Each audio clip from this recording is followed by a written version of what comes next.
Good morning. I come to you from the banana seat of a 1972 Van Bandit. Oh, 7,000 o'clock. Old two-strokers would say I'm on the pipe, riding with enough airflow to avoid oil fouling a spark plug, and enough airflow to avoid stalling under the fully grown man.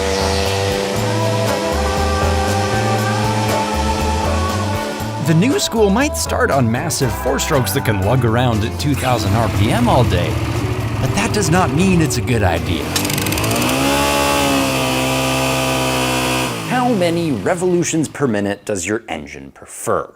How many RPM should you prefer? Why do bicycles exist? These are not subjective questions, and today we find answers.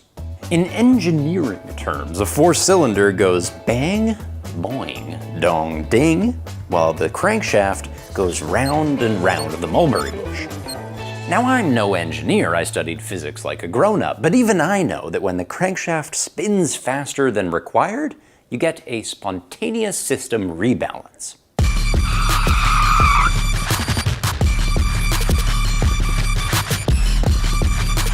That's why we have traction control. The computer decides to go bang, boing, dong, nothing, nothing, nothing, dong, ding, nothing, nothing. TC cuts power pulses until our crankshaft is back in time with our rate of travel. So, in sixth gear at 2,000 RPM, you're giving the computer fewer opportunities to correct your mistakes. In third gear at 8,000 RPM, suddenly our traction control works 4 times faster. If you still think 7,000 RPM constitutes an abusive relationship, consider the Italian tune-up. I bought this bike from an elderly gentleman who used it once a month to collect the last crumbs of our Canada pension plan.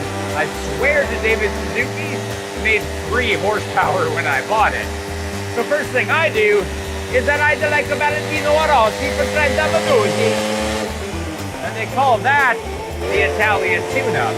Now, I reckon this engine contains as many horses as a 6-pack of IKEA meatballs. Bold claim, so let's explain. At 200 degrees Celsius, carbon starts to form deposits in your engine. And this buildup eats away at your compression ratio, and if left to grow, can prove fatal. But at 325 degrees Celsius, that carbon starts to break apart again, and subjected to fast enough airflow, will blow right out of your exhaust. So riding at high RPM does theoretically clean your engine. Empirically, I've had success with many barn-find Italian tune-ups, but anecdotal evidence is only evidence of an anecdote. So look, 1 piston ridden hard, 1 ridden soft. If you're still uncomfortable hearing your bike sing, consider metal stress. And at high RPM, my pistons, don't have to push very hard on my cranks. Rods. But at low RPM, at the same speed, that's a lot of force. I guess it's like a pretend motorcycle. Gross. Think of it this way. Your combustion always has the same energy. High RPM gives that pressure somewhere to go. Low RPM does not. It's a catch-22. High rev sends the pistons on more reps than necessary. You're kind of wearing your engine further than its odometer reading. But low rev exerts more cylinder pressure. Between the two evils, that's the greater danger. See, add it all up. Low RPM leaves carbon deposits. Low RPM requires the pistons to push harder, creating local hotspots. And the slow rotations mean more time spent in the dangerous pre-ignition phase. One flare-up while the piston is still rising, kaboom.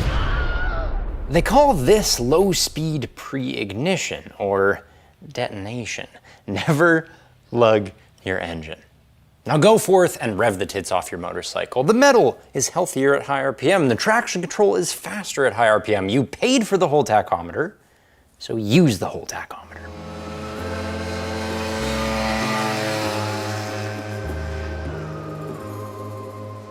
Thank you very much for watching, and thanks to Voom for sponsoring our video.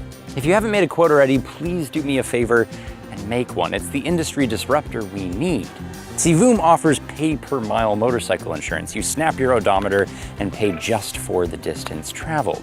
And too many motorcyclists pay a full-year policy for the 5 sunny weekends they ride. I pay 5 full policies for my 5 bikes, despite only having the ass to ride 2 at a time. Click the link below and make a quote. Voom is already saving riders up to 60% on motorcycle insurance in those states. If we support them now, they'll grow.